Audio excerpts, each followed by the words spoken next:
بسم اللہ الرحمن الرحیم۔ عزیر وائس میں آپ کا خیر مقدم ہے۔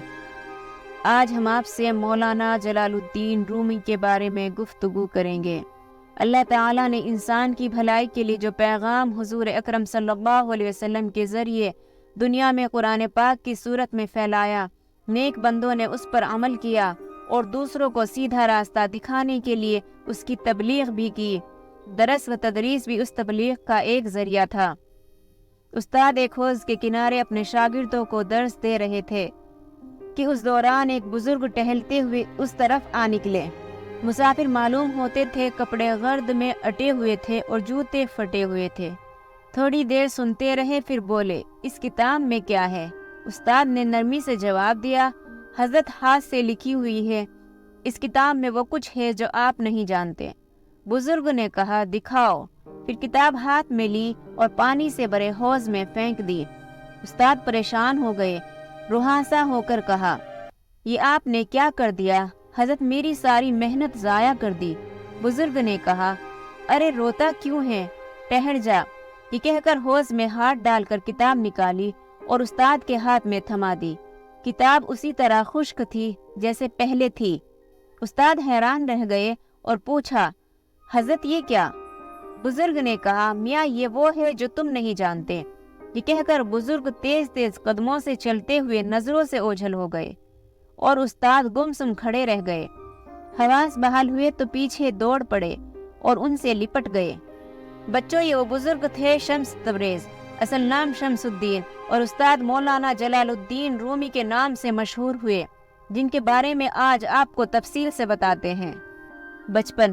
جلال الدین رومی 4 ربیع الاول 604 ہجری 30 ستمبر 1270 کو جمعے کے روز افغانستان کے قدیم شہر بلخ میں پیدا ہوئے۔ والد شیخ بہاؤالدین عالم فاضل بزرگ تھے۔ رومی کا شجر و نسب حضرت ابوبکر صدیق رضی اللہ عنہ سے جا ملتا ہے۔ صوفی بزرگ خواجہ فرید الدین عطار نے رومی کے بچپن میں ہی پیش گوئی کر دی تھی کہ یہ لڑکا بلند مقام پائے گا۔ رومی نے ابتدائی تعلیم اپنے والد سے ہی حاصل کی، پھر ان کے ایک مرید سید برہان الدین جو اپنے زمانے کے بڑے عالم اور محقق تھے، رومی کی تربیت کرتے رہے۔ پھر انہوں نے افغانستان سے ہجرت کی۔ اس وقت رومی کی عمر تقریباً 14 سال تھی جب 1220-21 میں افغانستان پر منگولوں نے، جو بعد میں مغل کہلائے، حملہ شروع کر دیا۔ جنگ و جدل کے ان حالت سے متاثر ہو کر ان کے والد نے ہجرت کا ارادہ کیا۔ بغداد، حجاج اور شام سے گزرے۔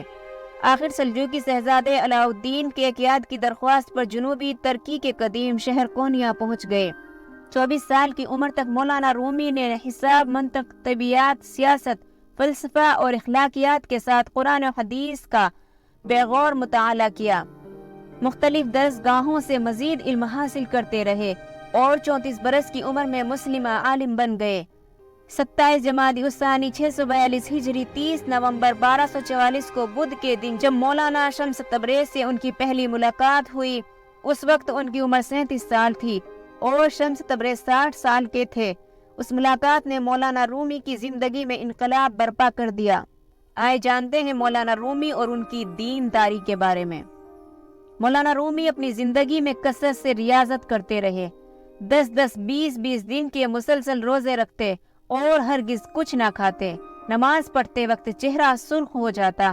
کئی مرتبہ عشاء کی نماز کے بعد 2 رکعت نفل کی نیت کرتے اور انہی 2 رکعتوں میں صبح ہو جاتی تھی۔